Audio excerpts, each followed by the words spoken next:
Alright everybody, welcome back to another episode of the Daily Crypto News, and today I'm going to be taking a good look at the crypto fundamentals, or rather, the whole fundamentals of our financial system.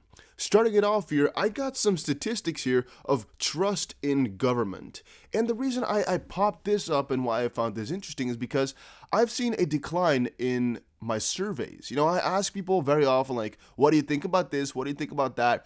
And one thing that has declined rapidly is trust in government, which we have kind of established is a build-up or a kind of a variable in Bitcoin's price determination. But more on that will come. Make sure you press the like button, subscribe, and comment something down below, everybody, because that's all you need to do to enter into our 100 XRP giveaway. And all we need to hit is 1,000 likes. So yeah, this whole statistic here actually only shows the data from 2006 to 2018, and a fun thing that I see here is that it actually declined quite rapidly, while, for example, the Netherlands here has gone up over this time period, yet if you check Euro to USD, it's actually fallen down quite drastically over this whole time period. It's actually fallen down from about 1.6 to a 1.2 right now. So that's actually something interesting, which might already showcase on its own that the US dollar is somewhere overvalued. Why am I saying this all? Well, guys, you got to think about the fundamentals of any currency. The currency is worth as much as your trust is in the government, since that's all that rules the currency. Fiat is determined by governments, and if you don't trust your government anymore, well, then what is fiat, right? It kind of is worthless at that point then. Now, a lot of guys have said we have hit a high point for Euro to US dollar, because if you zoom in a little bit, this is a monthly, if you zoom into the hourly, it's been going up and up and up and up, especially since we saw this, situation going on here around the election. Ever since the election came around, it's just been going up constantly here, as you guys can all see from November 2nd, up on forward up to now. It's gone up how much in percentage? Let's see quickly. It's gone up about 3% or so, which is quite a lot for currencies, mind you. For crypto, it may not be that much, but for currencies, that's quite a lot. And it's very interesting because a lot of guys have said we might be falling down right now. But in my own thinking, I'm thinking right now that the US dollar is actually nowhere near the price that it should be. I think Euro to US dollar should, theoretically speaking, if we look at the fundamentals, keep going up. Again, I'll be talking about this more, though. This is just a little bit of introduction to a broader concept that I found interesting, and I'll be letting you guys know more about this as time moves on. But here, let's talk about police seize $4 billion, US worried about China's crypto lead, blockheads. It's also true that China right now has a lead in cryptocurrency, or at least in CBDC, which is not even really crypto, not even really blockchain technology, but a central bank digital currency, like just a very strange one. The thing is, though, I'm also sometimes worried about China actually just taking up more of the total crypto volume. Like, with volume, I mean like the outstanding supply, right? The circulating supply. Because whenever they seize, I don't think it really gets back into circulation, right? So if they keep seizing a couple $1 billion here and there, I mean, of course, naturally, that's going to be less in Bitcoin all the time over time.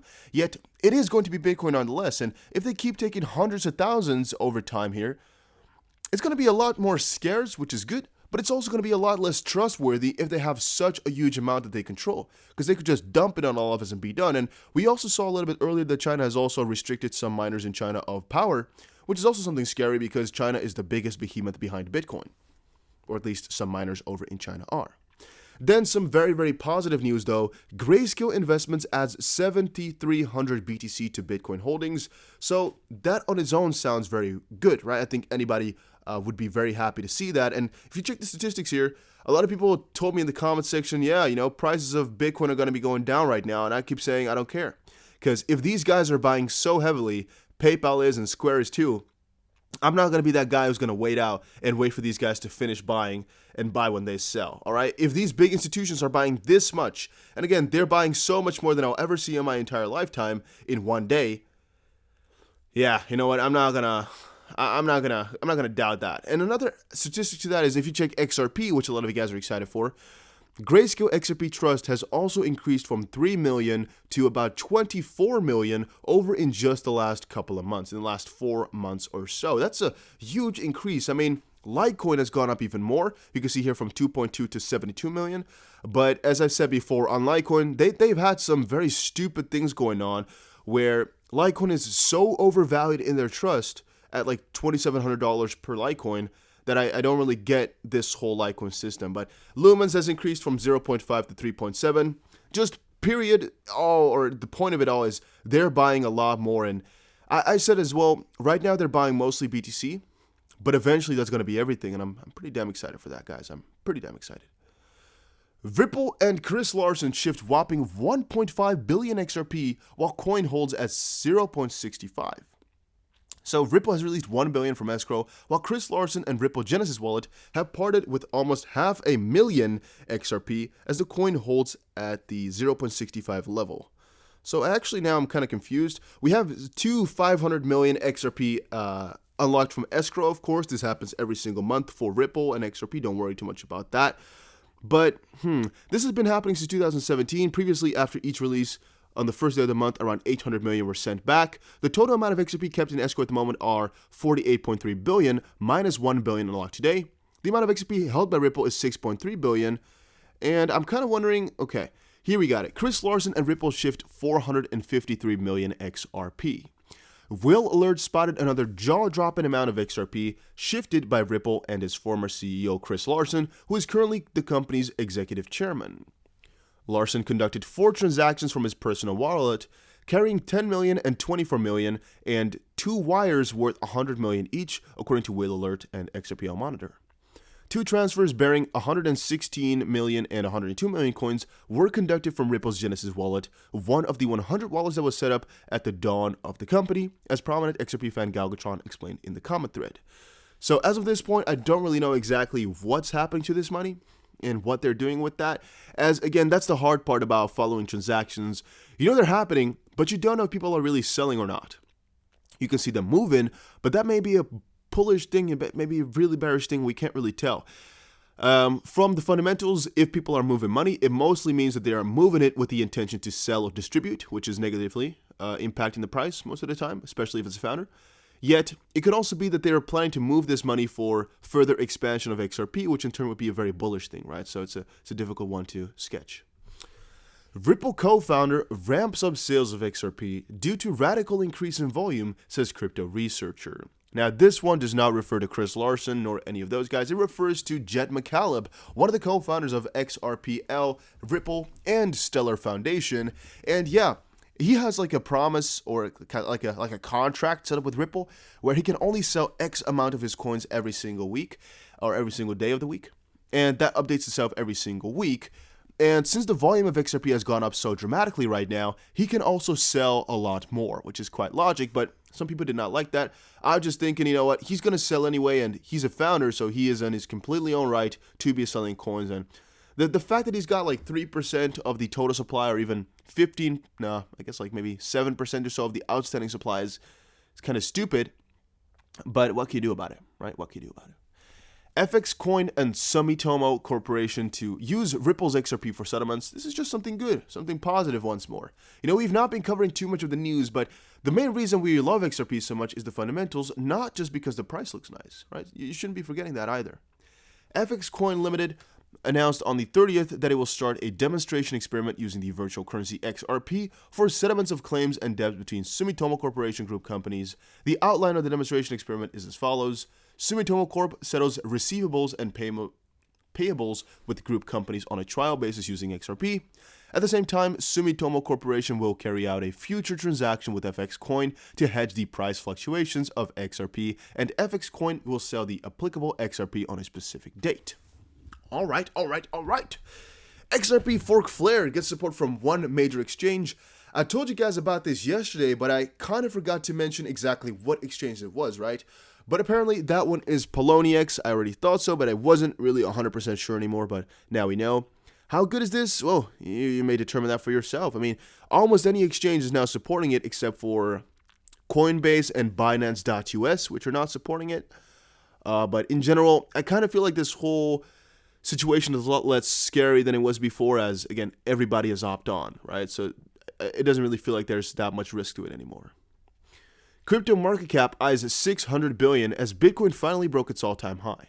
That's actually a very difficult situation as well. Like, because of Bitcoin's fundamentals and because of what I've just explained to you guys with the crumbling dollar, like we're seeing it in the crumbling trust, which most likely is way lower right now in 2020 than it was in 2018, logically speaking, right? And especially if we look at the price here of euro to US dollar, how that has deteriorated over time here, it would logically indicate that the dollar, or at least the trust in the government, should have also decreased heavily.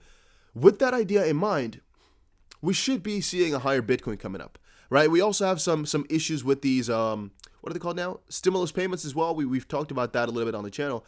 All that kind of boosts Bitcoin, yet it's not really there where I would like to see it just quite yet, but it's coming. Also, the crypto space is expanding like crazy, guys. We shouldn't forget that new things are happening every single day. Every single day. And here's something pretty cool. BitMEX parent company 100X Group appoints Börse Stuttgart executive as the new CEO. A few months after the departure of Arthur Hayes as the 100-time CEO, the BitMEX parent company has replaced him with the former CEO of Börse Stuttgart. Yeah, Alexander Hopfner. That's pretty damn crazy, right? So I'm thinking BitMEX is going to be going on a completely different route. Of course, they're still aiming to make money. It's still, not going to be good for the consumer, but good for institutions. Yet, it's pretty cool. It kind of shows that these markets are coinciding with each other. They're coming together, piece by piece. Stellar Lumen adoption is growing fast as more than 800 companies use XLM blockchain. Again, fundamentally a very, very beautiful project. I've said it a couple of times before, but they keep expanding as well. Token XIM, based on Stellar Lumens, registers an all-time high in the number of corporate entities that hold it. More than 250 companies from various industries publicly admit that they use the XIM token, which is just kind of a fun thing to check out whenever you start to consider what is going to be happening to XRP with Flare, now that is going to be coming up, which I'm pretty damn excited about as well. Coinbase announces support for Ethereum 2.0. So Coinbase is generally really slow with things and they don't really support anything, but apparently they support Ethereum 2.0. We already mentioned it a couple of days ago when they said they will be helping out with all the rewards for Ethereum 2.0, but this is pretty damn cool.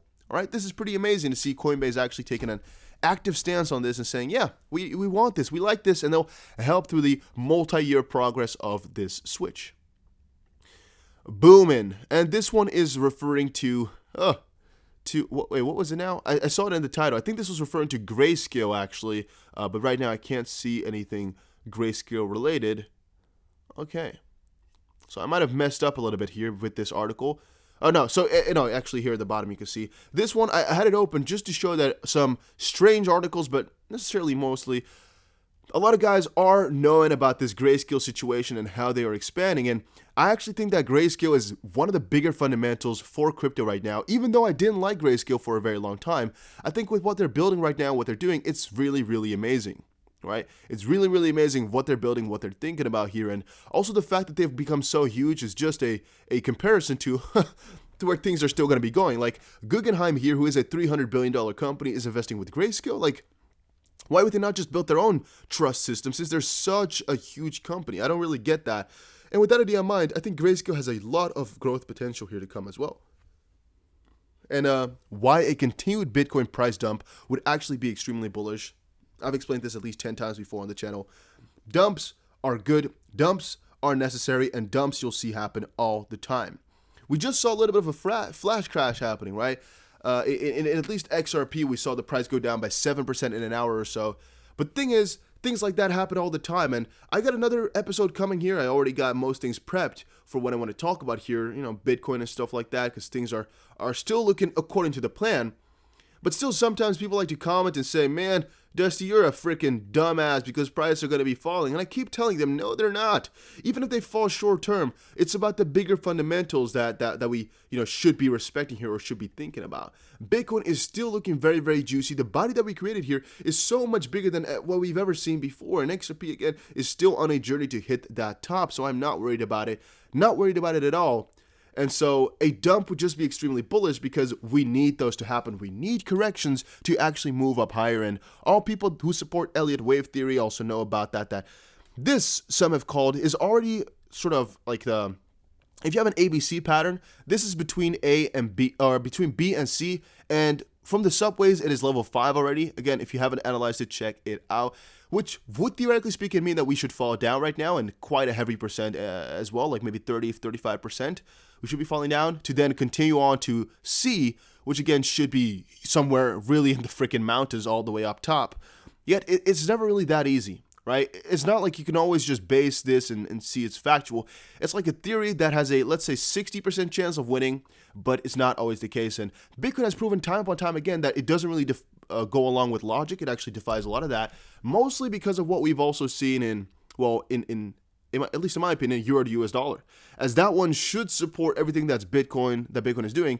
If trust in governments lowers, which again cannot be fully expressed in euro to US dollar, but can be expressed in statistics about trust, which again I don't really know how they got, but it's from the OECD, which looks like a freaking official source. I don't even know if it really is, but it looks like one. And here you can see the variables for trust in the government. Trust in the government refers to share of people who report having confidence in the national government. The data shows reflect the share of respondents answering yes, the other categories or response being no and don't know to the survey question. In this country, do you have confidence in ... national government? Country averages are pulled over all available years for a 3-year period to improve the accuracy of the estimates. The sample is ex ante designed to be, or ex ante? I think ex ante, whatever, designed to be nationally representative of the population aged 15 and over. This indicator is measured as a percentage of all survey respondents. So I don't know how big the survey is. I think we would have to check that somewhere else. I have no idea. But it's a point that I think a lot of people can relate to, right? That your trust in the US government has just gone lower and lower and lower, yet things are looking better. The economy is still doing extremely good, even though the trust has gone down lower. And really, the trust in assets and the trust in the US dollar should have been falling, which it is not. Which is really strange in my opinion. I think that's a discrepancy that needs to be fixed, but that's also why people should be heavily hoarding into Bitcoin, because their trust is lowering, which is maybe also why over these years here, Bitcoin kept on going higher and higher and higher. But as I said before, my main reason for buying crypto all the time, and again, I've started a little bit of a journey of buying crypto every single day, is because Grayscale is buying so much, PayPal is buying so much, Square is buying so much, that since there's so much institutional interest, they know as well as we do that this is going to be staying here for a very long time. So, yeah, I'm just going with that flow. Even if we go down for a little bit right now, I don't really mind. Honestly, I don't really mind because I see the future in this, guys. But yeah, that was it for today's video. Hopefully you all enjoyed it. Make sure you check out the links in the description below, guys, and I'll see you all again in another crypto video.